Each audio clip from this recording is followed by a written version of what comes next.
జై భారత్ తేజరాయిశాం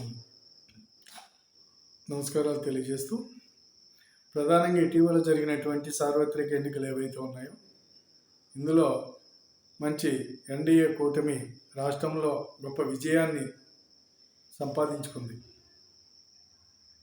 అయితే ఈ విజయం అనికి కారణం, అది కూటమి ఏర్పడటానికి కారణం మనం ఎంత చెప్పుకున్నా అది తక్కువే అవుతుంది. ఎందుచేతంటే ఈ కూటమి అనే దానికి ఆంధ్ర రాష్ట్రంలో జరుగుతున్నటువంటి విధ్వంస రాజకీయాలు, రాక్షస పాలన అంతం కావాలి. కాబట్టి తప్పనిసరిగా ఇక్కడ నేను కూటమిని ఏర్పాటు చేయాలి. ప్రభుత్వం యొక్క వ్యతిరేక ఓటుని చీలకుండా నేను ఖచ్చితంగా కూటమితోటి ముందుకు వెళ్ళాలి. ఈ రాష్ట్రంలో ఈ యొక్క పాలనని ఈ పాలన అంతం చేయాలనేటువంటి ఏకైక లక్ష్యంతో ఒక రాష్ట్ర పౌరుడిగా బాధ్యత కలిగినటువంటి ఆలోచనలతోటి ఒక బాధ్యతాయుతంగా ప్రయాణం చేసినటువంటి గొప్ప నేత పవన్ కళ్యాణ్ గారిని చెప్పుకోవటానికి ఎలాంటి సంకోచము లేదు. వారు చేసినటువంటి కృషి, వారు చేసినటువంటి ప్రయత్నము, వారు చేసినటువంటి ఈ కూటమి యొక్క ఏర్పాటు కేంద్ర నాయకులతోటి ఆలోచించి వాళ్ళని ఒప్పించి మెప్పించి ఖచ్చితంగా ఈ కూటమికి నాంది, కూటమికి ఒక రూపాన్ని తీసుకొచ్చినటువంటి ఒక గొప్ప నేత పవన్ కళ్యాణ్ అనేటువంటి వ్యక్తి.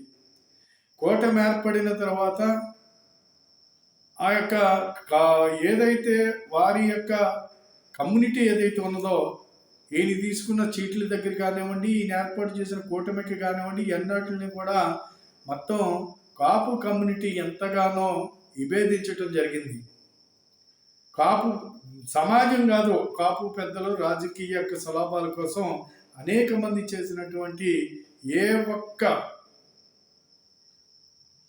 వాళ్ళు చేసినటువంటి దాన్ని కూడా వాళ్ళు చేసిన అల్లరిని కానీ వాళ్ళు చెప్పిన మాటలు కానీ ఏది ఖాతరు చేయకుండా ఏమైనప్పటికైనా సరే ఈ రాష్ట్రంలో రాక్షస పాలన అంతం చేయాలనే ఏకైక లక్ష్యంతో పనిచేసినటువంటి వాడు పవన్ కళ్యాణ్ అని చెప్పి ఆయనకి ఈ రాష్ట్రం ఎప్పటికీ రుణపడి ఉంటుంది అని చెప్పడంలో ఎలాంటి సందేహం లేదు.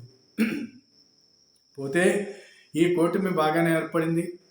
కూటమికి రాష్ట్రంలో ప్రతిపక్షం కూడా లేకుండా అఖండమైనటువంటి మెజార్టీతో రావటం జరిగింది. ఇకపోతే ఇక్కడి నుంచి రాజకీయాలు నడుస్తూ ఉన్నాయి. ఇక్కడ కేంద్రంలో భారతీయ జనతా పార్టీకి ఆశించినటువంటి సీట్లు రాకపోవటం, ఒంటరిగా 240 సీట్లు రావటం, ఎన్డీఏ కూటమి 300 దాటడం కూడా ఇక్కడ జరిగింది.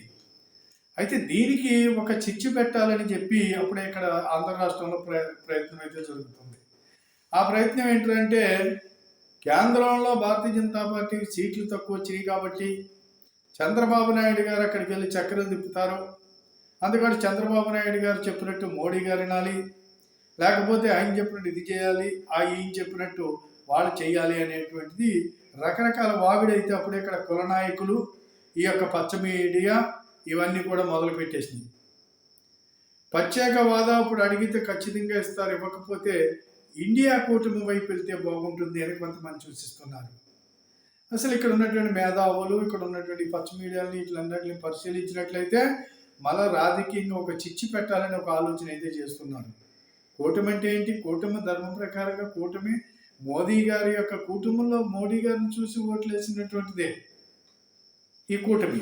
ఆ కూటమిలో వెళ్ళి ప్రయాణం చేసినటువంటి దాంట్లో తెలుగుదేశం పార్టీ 16 సీట్లు సాధించుకుంటే 16 సీట్లతోటి దేశంలో రాజకీయాలు చేసి, దేశంలో విచ్ఛిన్నం చేసి, ఇక్కడి నుంచి అక్కడికి, అక్కడి నుంచి ఇక్కడికి మీరు గంతులు వేయాలి చంద్రబాబు నాయుడు గారు అని చెప్పి ఒక సూచనలు సలహాలు ఇస్తూ ఉన్నారు.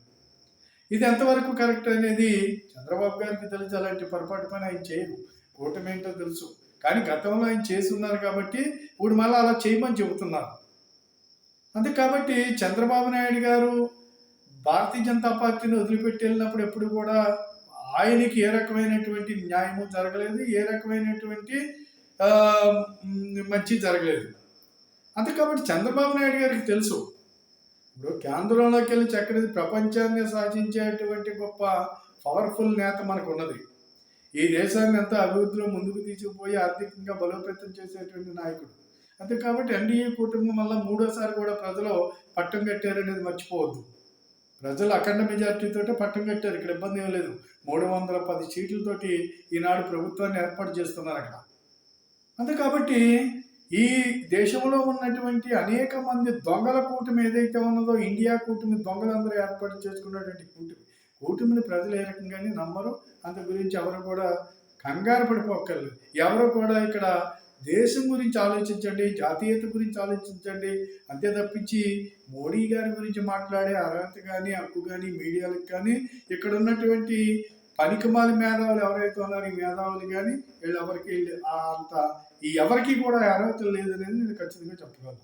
అంతే కాబట్టి ఈ రోజునే ఏమడగాలి, ఈ రాష్ట్రానికి ఏమి ఇవ్వాలి అనేది మోదీ గారికి తెలుసు. ఏమడగాలో చంద్రబాబు నాయుడు గారికి తెలుసు. ఈ ఇద్దరమయాన్ని ఇంకా ఏమి తేవాలో పవన్ కళ్యాణ్ గారికి తెలుసు. ఈ రాష్ట్రాన్ని విధ్వంసం చేయబడినటువంటి 30 సంవత్సరాలు అభివృద్ధిలో వెనకబడిపోయినటువంటి రాష్ట్రాన్ని బాగు చేయటం గురించి, ఈ రాష్ట్రాన్ని అభివృద్ధి చేయటం గురించి, ఈ రాష్ట్రంలో ఒక భవిష్యత్తుని తీసుకురావటం గురించి ఈ కూటమి ఏర్పడిందనే సంగతి మర్చిపోకూడదు ఇక్కడ ఉన్నవాడిని.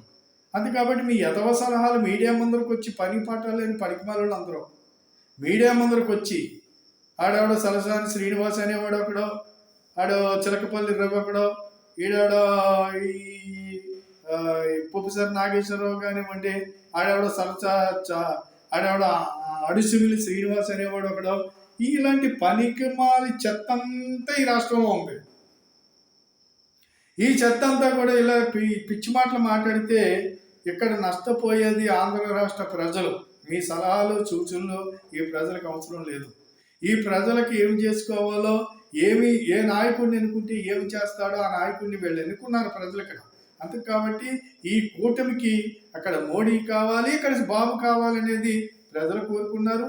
అందుకు కాబట్టి దీని మధ్యన రథసారథి అయినటువంటి పవన్ కళ్యాణ్ కోరుకున్నారు.